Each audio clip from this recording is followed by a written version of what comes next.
Cher jury, cher public, chers contradicteurs, un grand pouvoir implique de grandes responsabilités. Cette phrase maudite par tous les professeurs de droit, surtout constitutionnels, qui s'arrachent les cheveux en la lisant, provient d'un comics, Spider-Man, dont le personnage nous intéresse particulièrement. Pour ceux qui ne le connaîtraient pas, il tire des toiles d'araignée pour sauver le monde, mais surtout, il agit masqué pour préserver son identité. Son identité est donc secrète, mais cela ne l'empêche pas de le révéler à son grand amour dans les différents films qui ont pu sortir. Mais alors qu'est-ce qu'un secret? Le secret vient du latin secretum, ou encore du grec kryptos. Un secret n'est connu que d'un nombre limité de personnes, qui est ou doit être caché aux autres, au public. Garder, tenir une chose secrète, comme l'identité de Peter Parker, aka Spider-Man. Cette définition nous provient du dictionnaire Le Robert. Ainsi partager, communiquer cette chose, connue que d'un nombre limité de personnes, peut-elle continuer de s'identifier sous le nom de secret? En effet, un secret peut être partagé tout en étant toujours considéré comme un secret. Eh bien oui, prenez les Daft Punk. Leur identité est restée secrète pendant des années, et pourtant, voyez-vous, entre eux, ils devaient bien connaître leur identité, puisque comment s'associer avec quelqu'un qu'on ne connaît pas? De même, vous avez dû tous entendre parler du secret professionnel. On le retrouve dans différents métiers, notamment dans la gendarmerie, au code de déontologie à l'article R434-8. Il ne faut rien divulguer sur toutes les procédures qui peuvent être en cours, sinon le gendarme en question encourt des sanctions disciplinaires. Mais pourtant, entre eux, les gendarmes connaissent la procédure. Certains ont agi, certains s'entraident, d'autres se donnent des connaissances et permettent de résoudre cette affaire. Mais voilà, parmi le reste de la population, personne ne doit le savoir. Et puis, parfois, des secrets ont besoin d'être partagés, sinon on risque de perdre une partie du patrimoine. En effet, le secret de famille. Parfois, il y a bien une petite recette que votre grand-mère, votre mère garde pour elle, mais un jour elle vous le donnera. Et ce secret sera partagé, comme par exemple pour les crêpes, plutôt rhum ou bière. Et puis, il y a aussi l'histoire de manière générale, des secrets qui sont partagés par la transmission orale, et puis parfois, quand ces secrets sont perdus, on perd ce patrimoine. Et notamment, je pense à cette tradition orale avec, de manière générale, la culture gauloise. Nous avons perdu énormément de notre patrimoine car il y avait cette transmission uniquement orale. Pour les plus connaisseurs d'entre vous, on va faire un tour chez nos Gaulois préférés avec un exemple plus parlant, Astérix et Obélix. Avec la potion magique. Dans Astérix, le secret de la potion magique, si notre druide préféré avait partagé son secret avec une personne, alors personne n'aurait été mis en danger. Car il était le seul à connaître le secret de la potion magique, et donc personne ne pouvait la faire sans lui. Cela se poursuit donc sur le fait qu'un secret est donc parfois nécessaire à être partagé. Je prendrai par exemple les codes nucléaires. Entre la passation des différents présidents, les codes nucléaires sont donc donnés à chaque nouveau président.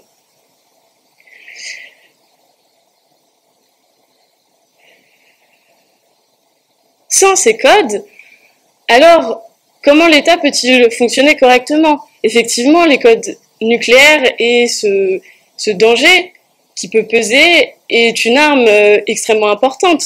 Alors l'État ne pourrait pas correctement fonctionner si quelqu'un n'avait pas ce code ou si celui-ci était perdu. Imaginez-vous, on aurait faim en France. Enfin, un secret peut être partagé sans être révélé. Seuls des bouts de secret peuvent être partagés entre différentes personnes. Est-ce que vous avez déjà entendu parler de la chartreuse? Pour les plus connaisseurs d'entre vous en alcool, La chartreuse est un mélange de plantes et d'herbes préparé au monastère de la Grande Chartreuse. Et la recette n'est connue que de 3 personnes. Et encore, ces 3 personnes, ces 3 moines, ne connaissent pas entièrement cette recette. Effectivement, la recette est partagée entre les 3 personnes et personne ne la connaît entièrement. Ainsi, les moines gardent ce monopole et il faut absolument qu'ils se réunissent pour pouvoir avoir la recette finale. Merci à tous de m'avoir écouté. Je laisse la parole maintenant à mon contradicteur qui pourra nous partager ses secrets sur le sujet. Jeunes gens, prenez garde aux choses que vous dites. Tout peut sortir d'un mot qu'en passant vous perdites. Tout. La haine et le deuil. Et ne m'objectez pas que vos amis sont sûrs et que vous parlez bas. Écoutez bien ceci. Tête à tête, en pantoufles, porte close chez vous, sans un témoin qui souffle, vous dites à l'oreille au plus mystérieux de vos amis de cœur, ou, si vous l'aimez mieux, vous murmurez tout seul, croyant presque vous taire, dans le fond d'une cave à 30 pieds sous terre, un mot désagréable à quelque individu. Ce mot, que vous croyez que l'on n'a pas entendu, que vous disiez si bas dans un lieu sourd et sombre, court, à peine lâché, bondit, sort de l'ombre. Tenez, il est dehors, il connaît son chemin, il marche, il a 2 pieds, un bâton à la main, de bons souliers ferrés, un passeport en règle. Au besoin, il prendrait des ailes, comme l'aigle. Il vous échappe, il fuit, rien ne l'arrêtera. Il suit le quai, franchit la place et Caetera, passe l'eau sans bateau, dans la saison des crues, et va tout à travers un dédale de rue droit chez l'individu dont vous avez parlé. Il sait le numéro, l'étage, il a la clé, il monte l'escalier, ouvre la porte, passe, entre, arrive et railleur, regardant l'homme en face, dit « Me voilà, je sors de la bouche d'un tel. » Et c'est fait. Vous avez un ennemi mortel. Cher président du jury, cher jury, cher public et chère contradictrice, à travers ce poème, Victor Hugo nous met d'ores et déjà en garde face aux mots qui courent. Déjà, il nous prévient. Les secrets de Polichinelle, ceux que l'on ne confie qu'à nos amis sûrs en parlant bas, se font une mission de préjudiciaire à la bouche qui n'a su se taire. Un secret, par définition, ne se partage pas. Un secret, par définition, invite à la dissimulation, à l'intimité, à la dissécrétion. Ça paraît si évident que ça pourrait sortir de la bouche d'un enfant, comme Alice dans Alice au Pays des Merveilles, qui nous dit « Un secret est un secret, et nous ne pouvons vous dire pourquoi il s'agit d'un secret, ni qui décide qu'il s'agit d'un secret, car il s'agit d'un secret. » Bah ouais, logique. Enfin, si logique qu'aujourd'hui tous encensent les vertus de la transparence. Et je ne vous jette pas la pierre. Les 3 choses les plus lourdes de l'univers sont les trous noirs, les secrets et les oncles racistes en fin de repas. Cependant, quid du secret d'État lorsque François Hollande les dévoile? Quid du secret électoral avec le scandale Cambridge Analytica? Il ne s'agit là que de la partie émergée de l'iceberg. Iceberg sur lequel notre société ne manquera pas de s'échouer si elle continue de partager des secrets qui doivent en réalité rester ce qu'ils sont, des secrets. Une forme d'opacité est nécessaire pour empêcher notre système de s'effondrer. Mais ce n'est pas tout. On peut également envisager la nécessité du secret comme condition de la sérénité, sa propre sérénité ou celle d'autrui d'ailleurs. Et c'est ce que je m'attellerai à vous démontrer. Un jour, un brillant publicitaire, du nom d'Edward Bernays, nous a avoué avoir mené des campagnes de manipulation de l'opinion publique mandatées par l'État américain au travers de campagnes publicitaires. À l'époque, en 1916, le président Wilson avait été réélu notamment pour sa promesse de ne pas rentrer en guerre. En 1917, il place Bernays à la tête d'une commission qui avait pour objectif de changer l'opinion publique américaine sur le sujet, histoire de rentrer en guerre en paix, si j'ose dire. La Première Guerre mondiale, c'est plus de 100 000 soldats américains tués. Et des années après, Bernays écrit plusieurs livres dans lesquels il fait un tutoriel sur comment fabriquer le consentement à partir de publicité. Et maintenant que je vous en ai parlé, vous ne verrez plus la publicité de la même manière, quitte à en devenir parano. Et ça se comprend. Moi, j'aurais préféré que Bernays emporte son secret dans sa tombe. Et si quelqu'un de moins bien intentionné arrivait à des fins pires encore? Les secrets sont lourds à porter jusqu'à ce que l'on transfère leur poids vers celui à qui on le partage. Et en le partageant, on fait paniquer un peu plus son interlocuteur, comme ça, cadeau, ça va avec. Cet exemple du secret d'Edward Bernays qui m'a inquiété, on peut le transposer à la tristesse. Mon cœur ne vous quitta jamais une seconde, et je suis, et serai, jusque dans l'autre monde, celui qui vous aima sans mesure. À ces mots, Roxane comprend le secret de Cyrano. Elle se rend compte qu'elle l'aime en retour, et perd de fait son second amour sans avoir eu le temps de pleurer le premier. Lui s'en moque, il meurt la scène suivante. Elle devra vivre chaque jour avec ce secret sur la conscience. S'il y avait eu un spin-off de Cyrano de Bergerac avec la vie de Roxane, il aurait vraisemblablement été aussi triste que la pièce d'Edmond Rostand. Et puis même pour soi-même, Il est parfois mieux de savoir se taire.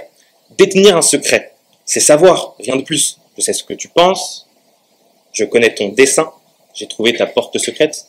D'ailleurs, Balthazar Gracian, un écrivain espagnol, nous affirmait que le savoir le plus utile était l'art de dissimuler.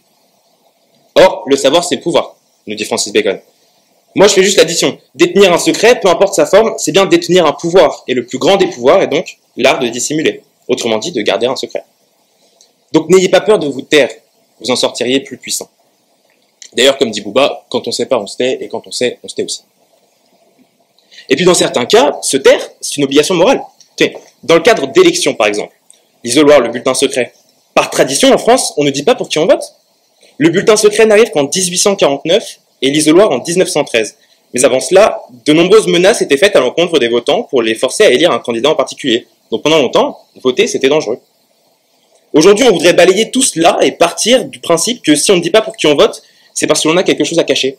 Bien non. Si je ne partage pas cette information, c'est parce que je ne veux pas qu'on me pointe du doigt pour avoir voté pour ce qui me semblait être le mieux, et encore moins être en danger à cause de mon vote.